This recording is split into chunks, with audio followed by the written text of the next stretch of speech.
Le fia la matamata Elton John I le tala wasa le ale aini trains anane fa pea tai au. O le wasa le fautuanga me le Auckland Transport I tangata o lo fuafua a wai le kone seti le li pese la wiloa.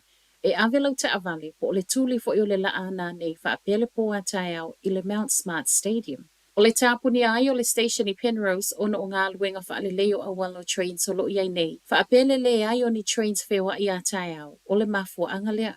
Wasa wai fo I mali fautuanga I peona tuina mai lunga le Facebook page ale pulenga e sili lavale ave o lau ta avale ai ale ai o lo iei pasi fa apitoa mo le koni seti e fa o ngā.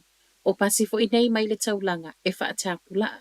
I le fesilingi ai po o fea a pakai ta avale wo fai mai le Auckland Transport o lo iei le lua se lau 5.5 pakai au noa masitutongi. Ma e amata avanoa mai le tula e wha ana nei. Ma o paka nei wo fa avanoa mai e nisi o pisinisi lata ane I le malaita alo. E se mai leo lo iai fo ile 5 se lau ma leono pakanga maua fua lo avanoa e au noa ma se taimi whaatapulaa. I lungo le awala e mawhai ona wha au ngā.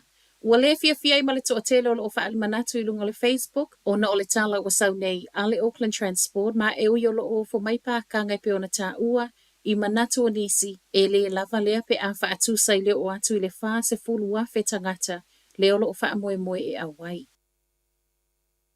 E le o langona ma e le o malamalama le leifo isu I o le soifua malolo I nei langona o tangata o lo oi I le long COVID. O auga wha umi nei o le COVID wa ta ua le long COVID ma e au fia I le whainga tau na manava. Ti ngā maso le tino, ma ngalo me il mawhauwhau, wha apei ma le ti ngā o so o ngau pōna iwi. Mai tangata na fesilingia I se so esu enga na wha atautaia e le University of Victoria I Wellington. O le afo I lato na fisilingi o lo maui le long COVID, o lo iai le langona e le o malamalama le leile au whai ngā luenga le soifua maloloina. Ia unga o lo mawai ma o sawai malangona e le o whaalongo atu seisi. O ni whai unga o sawai ma le whautuanga ngā I le malo, e whaia se vaenga whaapitoa tau au o nanga le soifua maloloina. E whaapitoa lava mō tangata e mau le long COVID. Na mawai fo I le so esu engo tangata Maori, o Pasifika ma I lato o iei mana o ngā whaapitoa.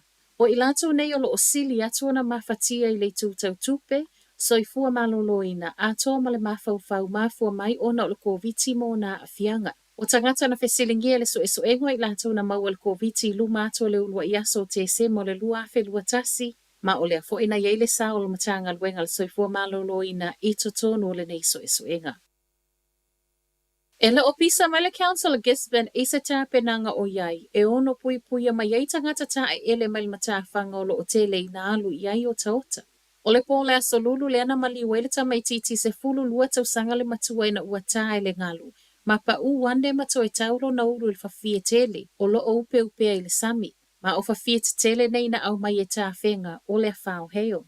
Na whailo iai ma le Council I le tae au na nafi, ma pau le tala le pule nu e peona reportia le staff, o lo osu esu e nei po o fea na sau mai iai le tele o taota pa fafie. Ai mai nisi o tangata sa iai matawhanga, o lo o fesilingia pe ai se ai le o whai ai se wha ilo ilo e tāpuni e matawhanga po o se lapata inga foi, e le o saunga le mōmoni tā elenga. E ui le maliwa ta mai titi le pō la lulu, o le alawana ta tala le matawhanga na nafi, ma ua maua foi e tala fau o lea ua iai masini e wha mama e sea o taota nei o lo I le sami.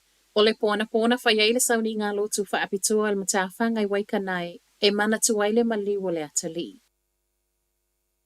Na ave sea wha atopetope mai le sami le auta e ele I Lyle Bay, Wellington e na nafi o na o le malie. Lata I leitu lai lua I la wauli na wha amaunia mai ai le sui la o whai ngā luenga lo wa aia tangata I le sami I Lyle Bay, na a mata I loa ai, mana vave longo ai loa matangata ta e ele e o ese mai le sami. Na tāpuni ai ma le matawhanga mōsi na taimi ai whaatali se I toi alu ese atu. I reporti a nisi al au whai ngā luenga na oi le whaapa uita I e siaki e whaapetu sa ma le 2 mita le o mio le malie ma e le o mawhaiona mauti noa le tu a inga. I reporti le isa isi sa iai ana nafi matawhanga na whaawhainga tau na talia whaatonunga ma na toi whaatangata e lenga ina ua mauti noa wa saunga le mū. Ma tala muli anu nu ala to alua le whaalawelawe na feto a iai le train ma le ta avale le afiafia na nafi in Ricardo. O le to alua wa manu nua, o le taseti ngā ina o le ise miti o na manuanga, ma o ila ua umanei sai totono le ta avale le titi. I reporti le staff, pe ama le 5 mita le mamau, le ana o iai le ta avale ina ua feto ai ma le train. O tala na o le nei tai au, manuia le aso.